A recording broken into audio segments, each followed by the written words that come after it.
When I selected our lesson from the lectionary readings for today, my intent was to write a different sermon than the one that you are about to hear. It's not unusual. I often plan to write about X and somehow end up writing about Z. I think of it as the Spirit influencing the topic.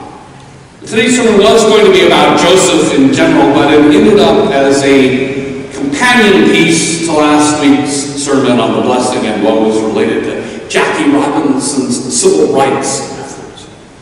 I heard a number of very positive responses to that sermon, but sometimes when I do racial justice work with you, I'm asked why the church has among its many missions and ministries racial justice. I was led by the Spirit to address that for a lesson today. I remember the story of Joseph as one of my earliest church experiences. My parents did not go to church, but once in a while a neighbor took me to a very large Baptist church. And I remember hearing about Joseph in his robe of many colors in their young children's Sunday school.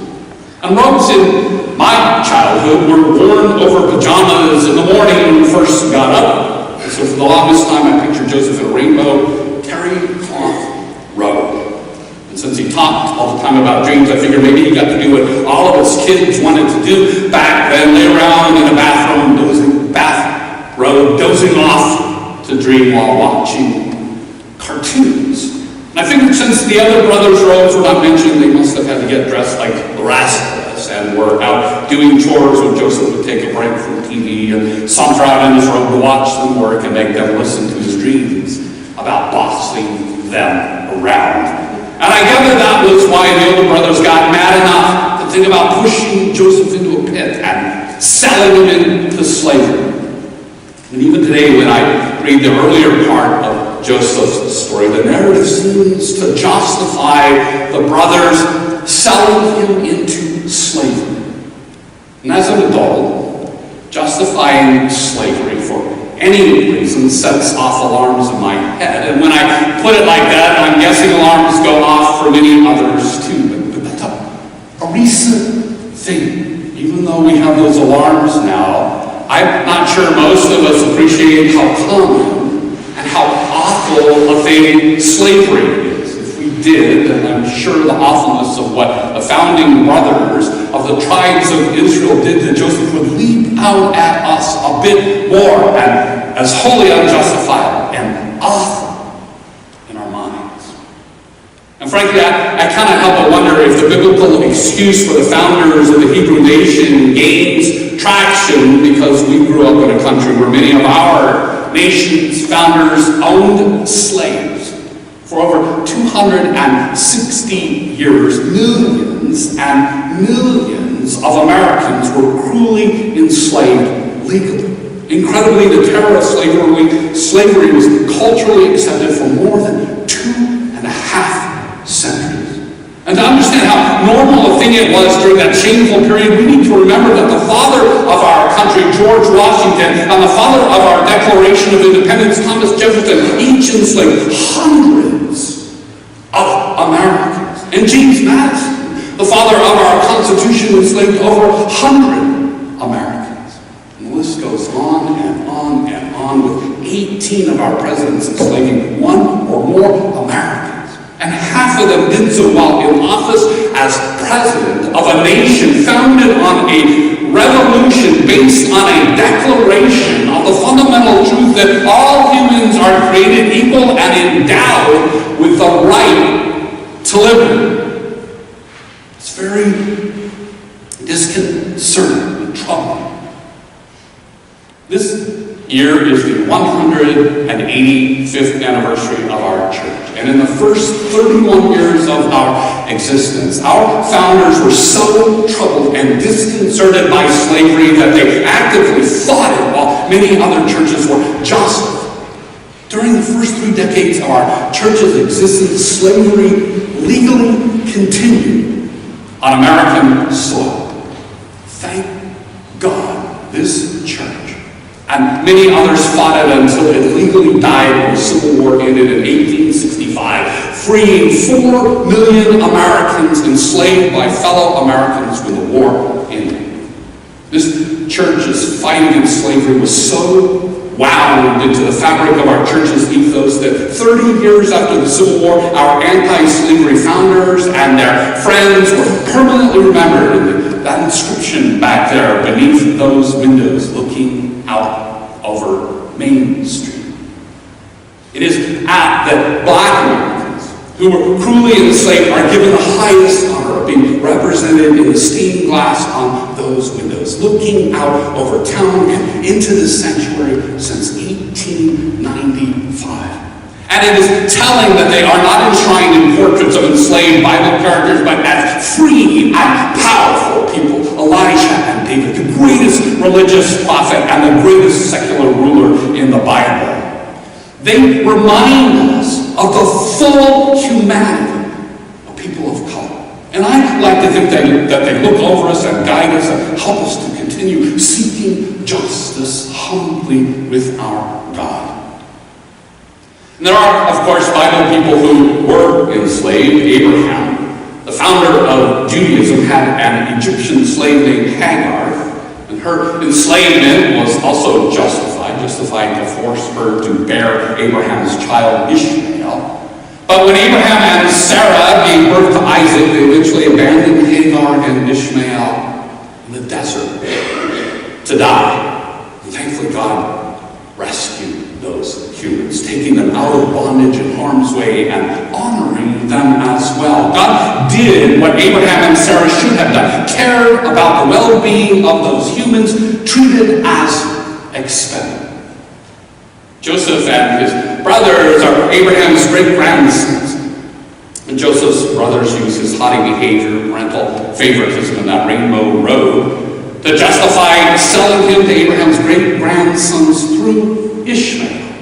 Ishmaelites then give Joseph over to slavery in Egypt, a reversal of what happened to Hagar.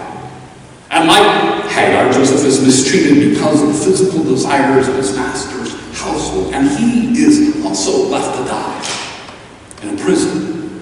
God rescues Joseph, taking him out of bondage and harm's way and giving him great honors. And God does what all of Joseph's brothers should have done, cared about the well-being of a human, treated as expendable. And God does more than that in the Joseph story. God works to stop the cycle of slavery madness through Joseph and through Egypt. They become God's hands. And ironically rescue Joseph's brothers, the founders of the tribes of Israel. Joseph and God do this in spite of the brothers justifying and causing Joseph's enslavement. Not as verse 5 seems to imply that God ruled him and oppressed and enslaved. And we're going to come back to verse 5. But first I want to point out that after Joseph dies, the book of Exodus opens with a story many generations later when the Egyptian government starts the slavery cycle back up. In eerie echoes of racism and xenophobia in modern history, Pharaoh claims that the alien race of Hebrews who resided in Egypt were getting, quote, more numerous and more powerful than we. Come, let us deal shrewdly with them, end quote. Like black Americans in 17th, 18th, and 19th century America, and like Jews in modern Germany and ancient Egypt, the Hebrew tribe was cruelly enslaved, justified because of their race. A race, Exodus tells us, was so dreaded by the Egyptians that Pharaoh and the government were extremely cruel to them. Thousands of years ago, Egyptians justified slavery and cruelty to another race akin to our American ancestors, claiming human beings of a different race were expendable, like livestock, when they were people. In the Exodus story, thankfully, just as God rescued Hagar and Ishmael and Joseph, God through Moses, Aaron, and Miriam also rescues the Hebrew slaves, taking them out of bondage and harm's way and honoring them. God did what humans like Pharaoh should have done, cared about the well-being of humans, treated as expendable. Getting back to verse 5 in our Bible reading, Joseph tells his brothers, quote, "Now be distressed or angry with yourself because you sold me here for God. Set me before you to preserve life. Those words leapt out and haunted me a few weeks ago when I began to work on this sermon. They can be, and they have been read to justify slavery as God's will, suggesting that there is no need for the humans who caused slavery to blame themselves because God meant it to be. Is that true? God wills slavery, or is it only true for Joseph because he prospered, or is it only true because Joseph served to save God's people, or does it mean something else? I can tell you this as I carefully considered and thought about this verse. I have to say that I did so as an atheist to a God that wills anyone, let alone an entire people, to be enslaved in ancient times, in our nation's history, in Nazi Germany, or today. And I think it is safe to say our church founders as abolitionists did not believe in such a cruel God either, nor did Joseph, nor did Moses, nor did Jesus. God is love. And love has a long, long history of rescuing slaves, of acting Exodus-wise, even in the book of Genesis, and also in our church's first 3 decades. God so loves the world. God becomes incarnate, what we call Christ, within each person. And as we discussed last week, God calls each person to desire the well-being of others and be woeful until all have the blessing of well-being. Now, woefulness makes us uncomfortable, calling us to be blessings, that we're to rescue the oppressed, which in the Bible includes all who are treated as expendable, most especially slaves. The seeking justice and loving kindness mandate on the quotes upon our walls mean we are to be a part of God's rescue and restoration and reconciliation of each race of humankind. Every race, everyone's well-being and honor is to be our desire.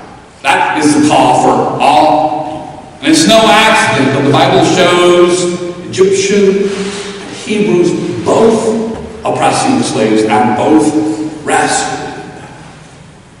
So, either verse 5 is wrong in suggesting that God wills slavery, or reading the verse that suggests God wills slavery is wrong. Since Jesus and his loving way are our filter of Bible verses, it's fair to just reject the suggestion in the verse as wrong. But there's also a way to read the verses not suggesting that God ever will slavery.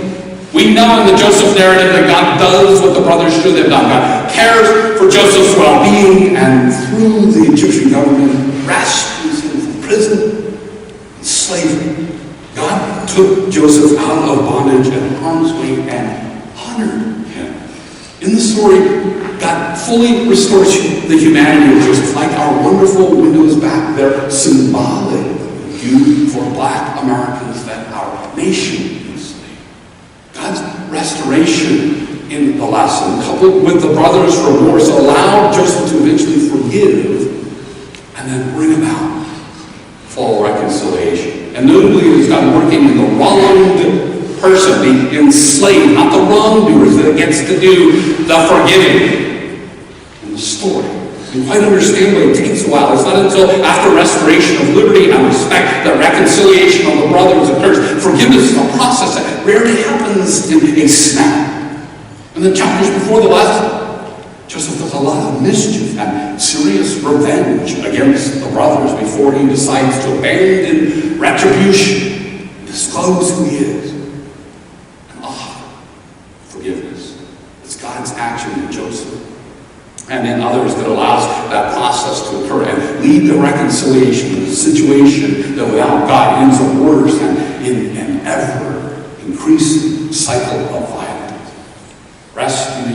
Restoration and reconciliation is God's work done by God working through humans who challenge the earthly way of cycles of violence. The Joseph narrative is God's action in rescuing Joseph through others that saves people of God.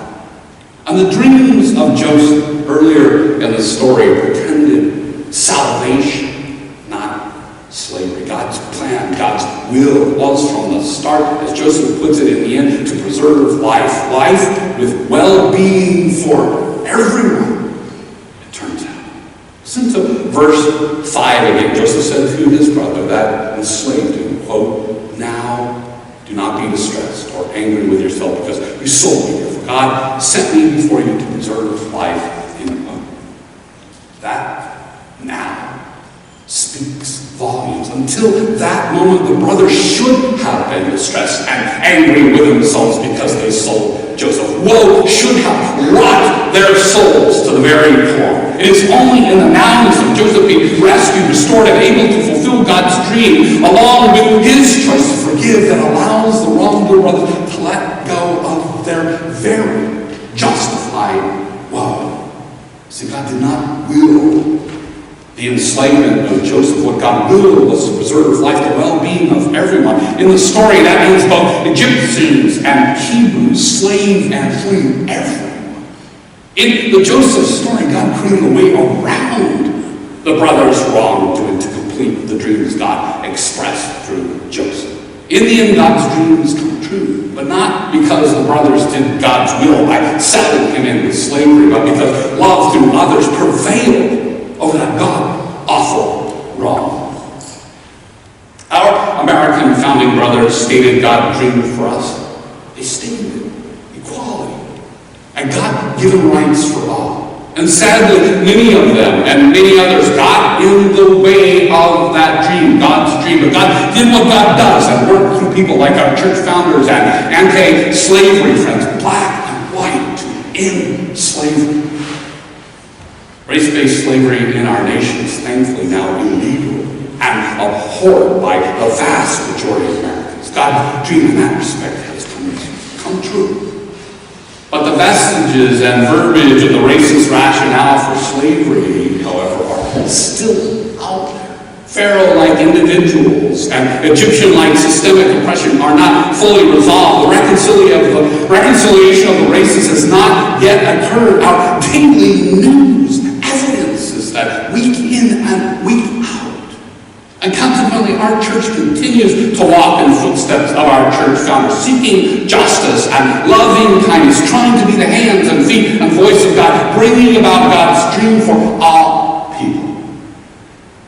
Our ancestors did their job to help end slavery. We are doing ours.